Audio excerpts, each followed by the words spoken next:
Hola amigos. I wanted to spend a few minutes with you guys showing you a little bit about direct objects and direct object pronouns. Um, this works very similar to the way it does in English, but there are a couple of little differences that you need to be aware of, and I thought we would just run through it real quick. To find a direct object in a sentence, whether it be English or Spanish, you ask yourself a question. You ask yourself, you look at the subject, and then you look at the verb, and then you ask yourself whom or what. And if you can answer one of those two questions, not both, but if you can answer one of those questions, you've got a direct object in your sentence. Here's an example. Whoops, let's take off that. Let's do we. We watch a movie. Okay. Ask yourself subject verb. We watch what? So when you answer that, what is, it's a movie. We watch what? A movie. So a movie is your direct object. Okay.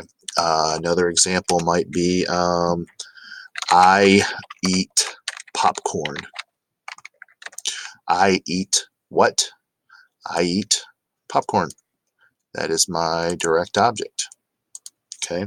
Um, they invite their grandparents.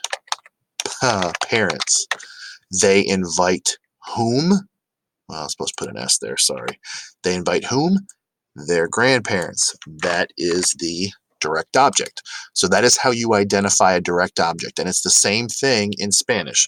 When you're looking in Spanish, the same situation happens. I can even use the same sentences. Nosotros vemos la película. Okay. Nosotros vemos la película. We watch what? It's the same thing. La película. That is your direct object right there. Okay. Okay. I eat popcorn. Yo como palomitas. I eat what? Palomitas. Popcorn. Okay. So you can see it's the same thing in Spanish as it is in English. So that's the first thing you got to be able to do is identify your direct object. That's also going to be, you're going to have to know your vocabulary in order to be able to do that. Now the sentences I'm going to throw at you aren't going to be that difficult, hopefully. So you should be able to pick them out. It's vocabulary that you've learned in Spanish 1 and Spanish 2. Let's look over here at the, I made a little chart here for looking at what we use to replace direct objects, direct object pronouns. Okay, the first one is may. Excuse me. And may means me. Okay, that's Spanish, English. Second one is te. Te is you, and that's the familiar form. Okay, so that's when you're talking to your friend. That's when you're talking to somebody in your family. Okay, it's not someone you're gonna, sir or ma'am to. That's a different one. Then down here we have a couple in Spanish, or excuse me, in English. We have him, we have her, and then we have it. And we also have you. But in Spanish, there's two. Okay, there's lo, I say lo, and there's la. Okay, so those two can mean, lo can be him, lo can also be it if it's masculine. Okay, I'll put a C on the end of that, masculine. La can be her. It can also be it if it's feminine. And it can be the formal you. That's the formal form, like when you say usted. Okay, so lo and la can have a lot of different meanings, but it should be clear by the sentence what they're talking about. We'll do some examples in a minute. There's also nos, which means us. We're not going to worry about the vosotros form. We're not doing that in this class. And then there's los and las. Okay, so los and las can mean them, or and we also can say, like, you all. We say y'all, you all, or you guys if you're from up north.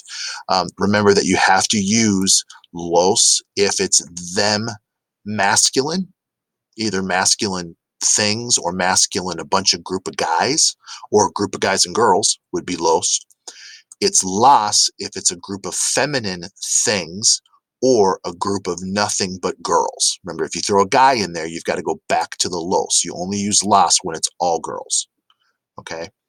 So let me give you a couple examples of this in Spanish. What you do basically is, well, let's talk about where you place them too.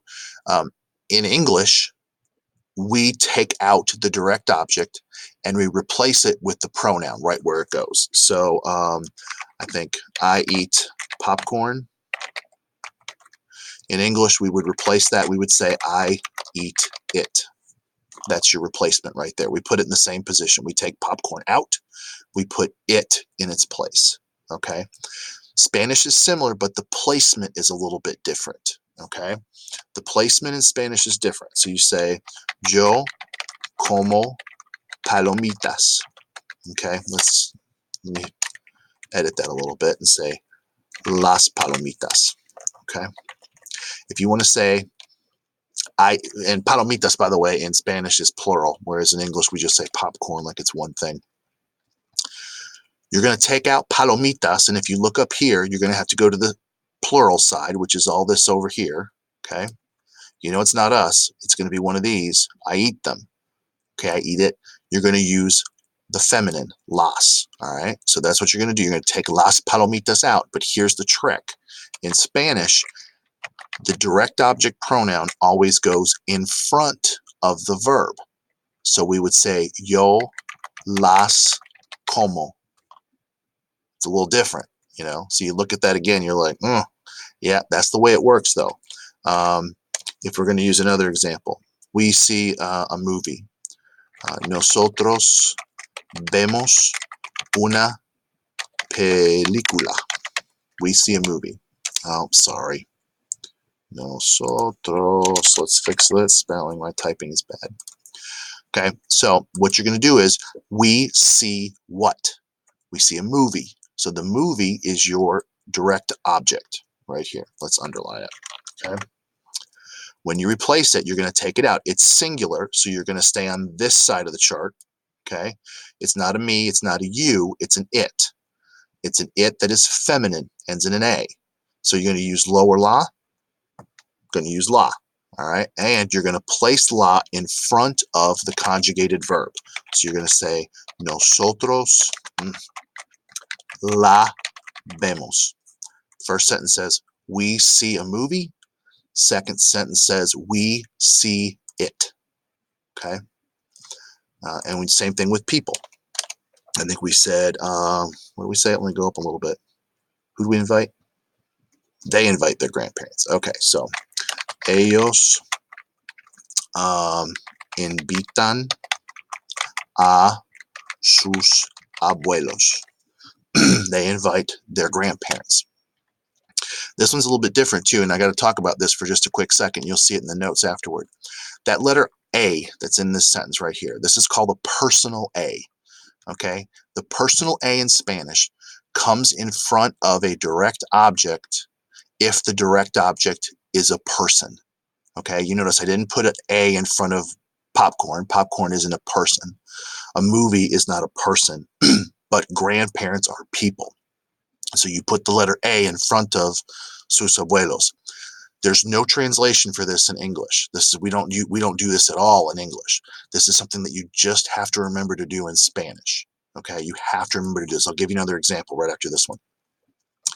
A sus abuelos is your direct object. So we'll underline it. We're plural, so we're going to stay on this side over here. It's probably grandma and grandpa, so it's a mixed group, so we have to use the masculine. We don't have a choice there. So you're going to take out a sus abuelos, replace it with the word los. It goes in front of the conjugated verb, ellos los invitan. Okay? Okay, so let's do one more. One more, and then we'll move on. I'm going to go, I should be good. All right, let's see. Let me do another one like that. Yo conozco a, I don't know, who would I know?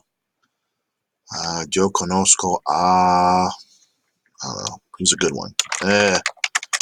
Justin Bieber. The only reason I'm thinking about Justin Bieber is because some of where I'm not even going to tell you. It's a hockey thing. Okay. Justin Bieber is a person, so I have to use the personal A in front of him because he's the direct object. I know whom? Justin Bieber. So I got to use A in front of his name. He's a guy. There's only one of them, thank God. And so you're going to use lo. You're going to take Justin Bieber out of the sentence. You're going to say yo lo conozco. Okay. I know him. I know him. Okay. So there you go. There's some examples for you on how to do direct object pronouns. Now you can also read the summary information that follows this video.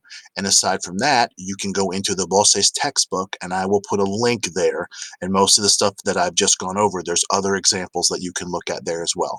If you have more questions or there's something that I didn't quite cover the way I want to, sometimes I kind of ramble, you can send me a message. I'd be happy to help you over Canvas Mail. So send me a message if you got an issue, okay?